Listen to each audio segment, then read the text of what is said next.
마가, 마태, 누가, 요한은 모두가 다 무언가를 정확하게 전달하고 싶었고 그 부분들이 다 모여서 예수님을 우리에게 전달해 주고 있는 거죠. 마태도 마가도 누가도 요한도 다 다르게 시작했는데 공통점이 하나 있어요. 그게 뭘까요? 모두가 다 시작은 something special. 뭔가 특별하다. 예수님한테 뭔가 특별한 게 있다. 이걸로 시작을 했어요. 어떤 식으로 놀랍게 얘기했나요? 마태는 족보 얘기를 시작했어요. 여러분, 족보라는 거는 대부분의 사람들이 별로 따지지 않습니다. 하지만 누가 따져요? 왕족이 따져요. 여러분, 마태는 무엇부터 시작했냐면요. 왕의 족보, 다윗 왕의 족보부터 시작해서 예수님이 거기서부터 탄생했다는 걸 알려주고 있어요. 이게 뭔지, 예수라는 사람은 그냥 목수가 아니라 something special도 아주 something special이다 이렇게 얘기하고 있는 거예요. 그 다음에 마가는 길을 비켜라. 여러분, 우리 주로 사극에서 보는 거 아니에요? 왕이 행차하신다. 길을 비켜라. 아니면 꿇어라. 마가의 시작은 바로 그와 같은 왕의 출현으로 얘기를 하고 있어요. 예수라는 분이 그냥 보통 사람이 아니다. 왕 중에 왕이 오신다. 길을 준비해라. 누가는 인류의 주인이 오신다. 이렇게 표현을 하고 있고요. 지난주에 배웠던 것처럼 요한은 인류의 빛이었다. 예수 그리스도는 그냥 그런 존재가 아니라 something special. 뭔가 굉장히 중요한 존재다. 그리고 그들은 여러 가지 표현을 합니다. 근데 예수님에 대해서 메시아다. 그는 그리스도다. 그는 주님이다. 여러 가지 칭호로 예수님을 표현함으로써 예수님은 보통 사람이 아니다. 이 부분을 강조하고 있는 거죠. 또 첫 번째 포인트는 예수님의 탄생에 대해서 얘기를 해보려고 합니다. 예수님은 헤롯 왕 때 유대 베들레헴에서 태어나셨다. 그때 동방에서 박사들이 예루살렘에 찾아와서 유대인의 왕으로 태어나신 분이 어디에 계십니까? 우리는 동방에서 그분의 별을 보고 그분에게 경배하러 왔습니다 하고 말하였다. 아멘. 마태복음 2장에서는 족보 얘기가 끝나고 난 다음에 2장 1절에서 2절까지는 예수님이 어디서 탄생했는지에 대한 기록을 하고 있습니다. 여러분, 예수님에 대해서 얼마나 알고 계십니까? 여러분, 때로 우리는 여러 가지의 귀를 기울이고 궁금해하고 알아가고 있지만 때로는 예수님에 대해서 다 아는 것처럼 생각할 때가 있어요. 여러분도 어쩌면은 예수님에 대해서 다 알고 있다고 생각하고 있을 수도 있어요. 왜? 10년, 20년, 30년 교회를 다니셨으니까요. 근데 여러분이 만약에 알고 있는 게 사실이 아니라면은 어떨까요?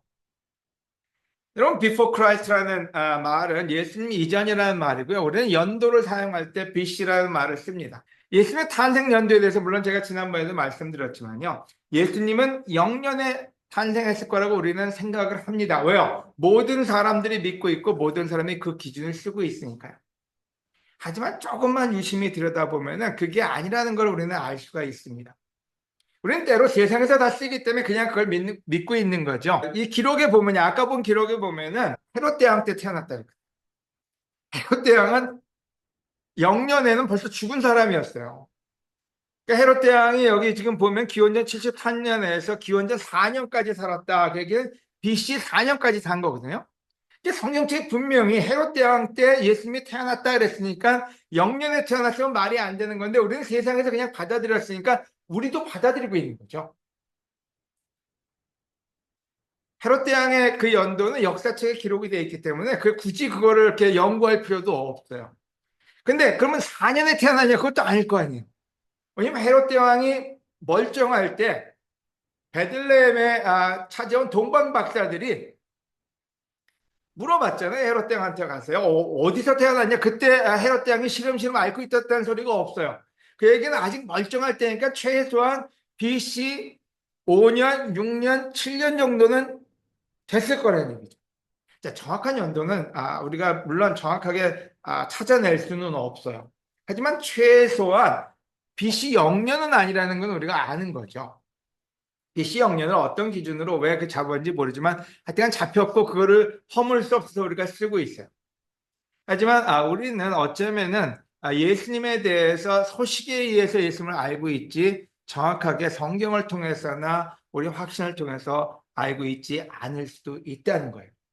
많은 학자들이 유추하기에는 최소한 BC 7년이나 6년경에 예수님이 탄생하셨을 것이다. 그렇게 보고 있습니다. 그럼 두 번째로 가봅시다. 크리스마스. 크리스마스는 12월 25일이냐? 우리는 12월 25일을 전 세계가 셀러브레이트를 합니다. 물론 나쁘지는 않아요. 뭐 크리스마스 12월 25일 하는 게 문제다. 이걸 얘기하고 싶은 게 아니라 우린 때로 정확하게 성경에서 나온 게 아닌데도 우리는 그것을 그냥 받아들이고 살고 있는 그 문제가 있다는 거죠. 12월 25일은 예수님의 생신날로 보기에는 조금 무리수가 많이 있습니다. 그 이유 중에 하나는 목자들한테 나타났다 그랬어요, 별이. 그래서 목자들은 예수님의 탄생한 바로 그 날에, 그 다음 날에 가서 갓난아기 예수를 봤다 그랬거든요. 근데 목자들이 양을 치는 시기에는 겨울이 될 수는 없다고 합니다. 주로 풀이 나는 4월 달에 양을 들판에서 치지 겨울에가 나가서 양을 치지는 않는데요. 그래서 대부분의 학자들은 4월이나 10월, 그러니까 가을이나 봄으로 생각을 하는 거죠. 많은 사람들은 4월 달로 봅니다.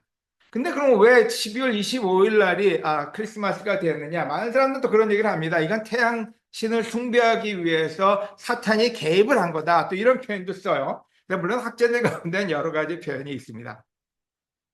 하지만 크리스마스의 대부분의 그 학설에 의하면은 12월 25일은 로마의 태양신의 축제일이었어요.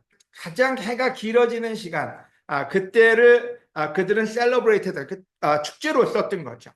근데 3세기에 기독교가 국교가 되면서 태양신을 모시는 사람들이 그날을 모시는 시간에 하나님께 그 어텐션을 돌리기 위해서 그날을 예수님 탄생일로 정해서 셀러브레이트를 하게 했다가 가장 큰 학설 중에 하나입니다.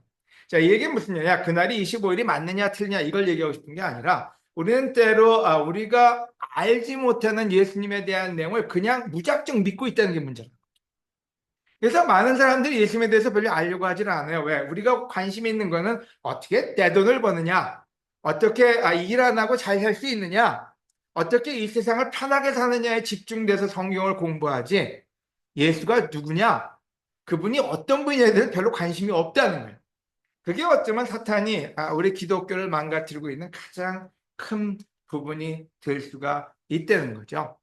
그래서 저는 다시 한번 이 온라인 교회 있는 모든 분들에게도 다시 한번 부탁드리는 게 있다면 여러분 들은 얘기로 예수님을 생각하지 말고요. 여러분이 느끼는 느낌으로 예수님을 보지 말고 복음서는 목적이 하나밖에 없어요. 예수 그리스도가 누구냐를 알려주게 썼는데도 얼마 안 되는 4장의 4권의 책인데도 우리는 주의 깊게 읽지를 않습니다. 그 안에서 나오는 예수님은 엄청난 능력을 가진 예수님이에요. 그분을 공부하시길, 그게 성경 공부고 그걸 알아가는 재미가 있습니다. 35년 된 제자인데도 지금도 제가 이 레슨을 하면서도 알아가는 재미가 있어요. 예수 그리스도를 아는 것보다 더 재밌는 일은 없습니다. 여러분 모두에게 그 재미에 한번 빠져보시라고 권해드리고 싶고 같이 빠져보세요. 궁금한 건 여러분 저한테 물어보셔도 돼요. 첫 번째 포인트의 키는요, 소문도 예술도 대중도 전통도 믿지 말라. 두 번째는 천사가 주는 메시지. 여러분 우리는 예수님에 대한 존재를 믿습니다. 그 얘기는 천사의 존재도 믿어야 돼요. 우리는 예수님을 믿습니다. 여러분 죄송한 얘기인데요. 그러면 악마의 존재도 믿어야 돼요. 우리가 어떤 때 천사만 믿고 악마는 안 믿어요. 예수님은 믿는데 천사는 글쎄. 여러분 예수님의 존재는 천사의 존재를 증거하고요. 천사의 존재는 예수님의 존재를 증거합니다. 천사가 있어요. 성경에 구약에도 나오고 신약에도 나와요. 그럼 지금도 있을 거예요. 자, 누가복음 1장 26절은 천사가 나타납니다. 엘리사벳이 임신한 지 6달이 되었을 때 하나님께서는 가브리엘 천사를 갈리 나사렛이라는 마을에 사는 다윗의 후손 요셉과 약혼한 처녀 마리아에게 보내셨다. 이 천사님은 이름도 있어요. 우리가 천사가 군단도 있고 막 그런데요. 이 천사님은 조금 높은 지위가 있어서 이름이 있는 알려진 천사예요. 그래서 이 천사가 나타났죠. 그래서 그 엘리사벳이 임신한 지 6달 되었다. 엘리사벳은 누군지 여러분 아시죠? 누구예요? 엄마예요? 네, 세례요한의 엄마죠. 그래서 그 엄마가 임신한 지 6달이 되었을 때 가브리엘 천사가 갈릴리 나사렛 마을에 사는 다윗의 후손 요셉과 약혼한 처녀 마리아에게 보내셨다. 그러고 난 다음에 그 컨버세이션, 그 대화 내용이 나옵니다. 천사가 그 집에 들어가 마리아에게 은혜를 받은 처녀여 기뻐해라. 이때까지는 좋았어요. 은혜를 받은 처녀여 기뻐해라. 주님께서 너와 함께 계신다라고 하였다. 마리아는 이런 인사말이 무슨 뜻인지 몰라 어리둥절하였다. 왜요? 천사를 뭐 맨날 봅니까? 갑자기 뜬금없이 사람이 나타나가지고 처녀여 기뻐해라.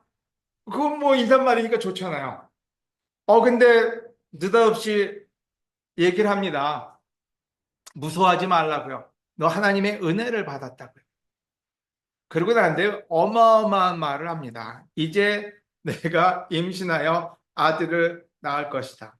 아니 분명히 앞에다가 처녀여 그래 놓고는 그 다음에는 너 임신할 거야 이렇게 얘기를 해놨어요. 이름을 예수라고 불러라. 그는 위대한 인물이 될 것이며 가장 높으신 하나님의 아들이라고 불릴 것이다.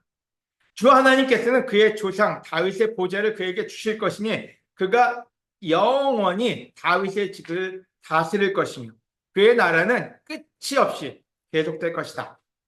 마리아가 천사에게 저는 처녀인데 어떻게 이런 일이 일어날 수 있겠습니까? 하고 묻자 천사가 이렇게 대답하였다. 성령님이 내 위에 내려오시고 하나님의 능력이 너를 덮어주실 것이다. 그러므로 태어나실 거룩한 분은 하나님의 아들이라고 불릴 것이다. 내 친척 엘리사벳을 보아라. 그녀는 아이를 낳지 못하는 여자로 알려져 있으나 그처럼 늙은 나이에도 임신한 지 6달이나 되었다. 아멘. 여러분 천사가 어떤 모습으로 어떻게 자기가 증명되는지는 기록되고 있지는 않아요. 하지만 너무 허무맹랑한 너무 상상조차 할 수 없는 메시지가 전달이 됐어요. 그게 뭔지 처녀인 마리아니까 굉장히 아마 10대 그 어린 소녀에게 임신을 얘기했어요. 그 당시의 풍습에 의하면 굉장히 아주 엄청난 일이었죠. 근데 그러면서 증거를 뭘 냈느냐? 엘리사벳을 했어요. 왜냐면 이건 불가능한 일이잖아요. 그 불가능한 일에 대해서 무슨 표현을 썼냐면 엘리사벳을 보아라. 왜 엘리사벳을 보라 그랬을까요? 엘리사벳은 마리아하고는 다른 케이스였어요. 실질적으로 나이가 많아서 아마도 불임의 판정을 받았던 것 같아요. 나이가 많고 그다음에 뭔지 모르죠. 그 당시에 의술이 이렇게 나쁘지는 않았을 거예요. 로마 시대니까. 또 아이를 가질 수 없는 상태인데 아이를 갖게 된 것 자체가 그들은 기적으로 믿었던 거죠. 이건 뭔 일이야? 근데 그 기적을 6개월 전에 알려주고 그 다음에 지금에 와서는 하나 더 업그레이드 된 기적을 얘기한 거예요. 기적이라는 말은 뭘까요? 불가능한 일을 얘기한 거죠. 그리고 천사가 열심히 설명을 합니다. 그래서 실질적으로 예수님의 메시지, 세례 요한의 메시지 전에 천사의 메시지가 예수님의 탄생 이전에 있었어요. 그 메시지가 뭘까요? 여러분 이 스토리의 중심은 하나님이 예수라는 사람을 보냈다가 중심 메시지예요. 그 위에 사이드 스토리가 많죠. 그 다음에 그 일이 일어난 거 하나님이 어떻게 하나님이 어떻게 하나님의 말씀을 인간에게 보낼 수 있느냐 이 질문에 대해서 엘리사벳을 사용했고 마리아를 사용했고 처녀를 사용했고 성령이 잉태하심을 사용해서 결론적으로 얘기한 건 뭐냐? 여러분 여기 성경의 모든 메시지 하나가 다 들어가 있어요. 이거 하나만 믿으면 그 다음에 성경은 다 믿을 수 있어요. 그게 뭘까요? 하나님에게는 불가능한 일이라는 것은 아무것도 없다. 실질적으로 천사는 모든 복음서의 기초를 깝니다. 예수님이 그 모든 걸 실질적으로 보여주시지만 천사가 미리 와서 얘기한 게 뭐냐면 Everything is possible. 누구한테요? 하나님한테는. 하나님한테는 모든 게 가능하다가 바로 천사가 우리에게, 마리아에게, 모두에게 전해준 메시지였어요. 여러분 잘 생각해 보세요. 천사가 얘기할 때 너에게는 능치 못할 일이 없을 것이다 이렇게 얘기한 게 아니에요. 하나님에게는 불가능이 없다. 우리에게는 한계가 있다요. 엘리사벳은 스스로가 불임을 이겨낼 수는 없었어요. 하나님이 허락을 하셔야 됐던 거죠. 마리아가 스스로 동정녀로서 잉태를 할 수는 없었어요. 하나님에게는 불가능이 없다는 거예요. 여러분 우리는 때로 하나님의 능력에 대해서 잘못 이해할 때가 있어요. 하나님은 하나님의 능력을 하나님의 영광을 위해서 사용하시지 우리의 욕심을 위해서 사용하는 것을 허락한다는 얘기는 아니에요. 하지만 우리가 올바른 성공의 정의만 내릴 수 있다면요. 여러분의 성공의 정의가 뭡니까? 여러분 거기에 문제가 있어요. 우리의 성공의 정의는 은행 계좌가 커지는 거고요. 우리의 성공의 정의는 우리가 운전하는 차가 좋아지는 거고요. 우리 성공의 정의는 우리 아파트가 좀 더 좋은 지역에서 가치가 올라가는 것이 성공이라고 느끼고 있고요. 또 다른 성공의 의미는 뭐예요? 우리 옷에 라벨이 좀 좋은 게 들어가 있는 게 성공이라고 느끼는 거죠. 하나님이 그 일을 위해서 너희가 능치 못할 일이 없다 이렇게 얘기하신 건 아니라는 거예요. 하나님이 얘기하시는 건요. 올바른 성공이요. 그건 뭐예요? 사랑이요. 사랑하는데 능치 못할 일이 없다고 얘기한 거죠. 여러분 왜 동정녀 마리아가 임신을 했습니까? 하나님의 영광을 위해서요. 하나님의 영광을 드러내기 위해서는 그렇게 불가능한 일도 가능케 하신 분이에요.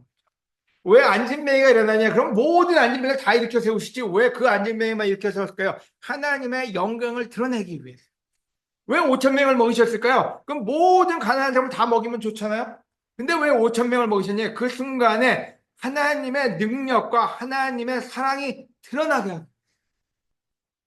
여러분 우리는 기적을 쓸데없는 데 씁니다. 수없이 많은 교회가 기적으로 사람을 끌어모으자. 자 오십시오. 그럼 당신의 사업은 번창할 것입니다. 오십시오. 당신은 모든 게 만사형통할 것입니다. 그런 사기가 어디 있어요? 하나님은 모든 사기의 왕이십니까? 아니잖아요. 하나님의 영광을 드러내는 데 있어서는 능치 못할 일이 없다는 거예요. 자, 무슨 얘기냐? 하나님이 우리에게 능치 못할 일이 없다고 한 건 하나님의 영광을 위해서 일할 때 능치 못할 일이 없다는 얘기지. 우리의 욕심을 채우는데 능치 못할 일이 없다. 이렇게 얘기하고 있는 것은 아니죠. 여러분 왜 하나님에게 모든 게 가능하다고 얘기했냐면요. 우리의 안정감은 어디에 있어야 되는지를 알려주는 거예요. 하나님은 사랑이라 그러셨거든요. 여러분, 진정한 안정감은 하늘나라에 있어요. 진정한 노후 준비는 뭘까요? 여러분, 성경에는 하늘나라에 쌓아두라 그래요. 대체 하늘나라에 뭘 쌓아둘? 여러분, 제가 지금 하고 있는 일은 뭡니까? 여러분을 하나님 나라에 쌓아두려고 노력하는 거거든요. 여러분, 내 가족, 내 친구들을 하늘나라에 쌓아두는 것만큼 가장 안정감이 있는 일은 없습니다. 그냥 같이 있는 이 친구들이 하나님 나라 같이 가는 것만큼 안정감이 있는 일은 없어요. 여러분 성경이 얘기하는 everything is possible. 하나님한테 모든 게 가능하다. 뭐가요? 하나님은 우리의 사랑을 가능케 하시는 거예요. 여러분 오늘 그 가능성을 믿으시기를 권해드립니다. 아멘.